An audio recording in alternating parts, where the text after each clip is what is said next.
જય માં શીતળા જે મેસેજ ફોરવર્ડ થયેલો હતો અને એમાં મારા તરફથી માં શીતળાના મંદિરની જે કેમ લેટ થઈ રહ્યું છે એની માગણી હતી. તો ભુવાજી જોડે અમારા ટોટલી વાતચીત થઈ ગઈ.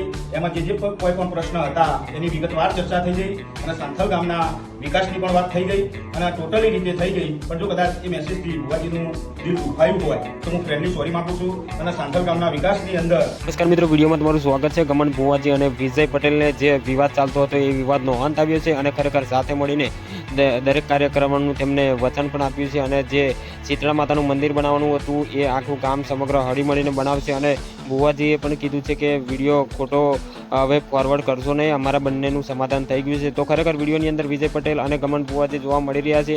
તો એકબીજા વિજય પટેલ અને ગમન ભુવાજી એક થઈ ગયા છે. તો મિત્રો ખોટો મેસેજ હવે ફોરવર્ડ કરવાની કોઈ ચિંતા નહીં, કારણ કે વિજય પટેલ આવીને ગમન ભુવાજીને મળી ગયા છે, એકબીજાનું સમાધાન થઈ ગયું છે. તો મિત્રો ખરેખર આ વિડીયોને શેર કરી દેજો અને આ વિડીયોને જરૂરથી લાઇક કોમેન્ટ જરૂરથી કરજો. તો આ વિડીયો પણ તમને કેવો લાગ્યો? આ બંનેનું સમાધાન થઈ ગયું છે, ટૂંક જ સમયની અંદર વિવાદનો અંત આવી ગયો છે. તો મિત્રો આ બંને વિશે તમે શું કહેવા માંગો છો? વિજય પટેલ અને ગમન ભુવાજી વિશે જે કહેવા માંગતા હોય કમેન્ટમાં જરૂરથી દર્શકોને જણાવી શકો છો તમે, કારણ કે આ સૌથી મોટા સમાચાર અત્યારે મળી આવ્યા છે, તમારી સમક્ષ રજૂ કરીએ છીએ. તો તમે ચેનલ પર નવા છો તો ચેનલને સબસ્ક્રાઈબ કરી નાખજો, વિડીયોને શેર કરી નાખજો. તો આવા વિડીયો સાથે મળું છું, ત્યાં સુધી હું અત્યારે રજા લઉં છું. જય હિન્દ, જય ભારત.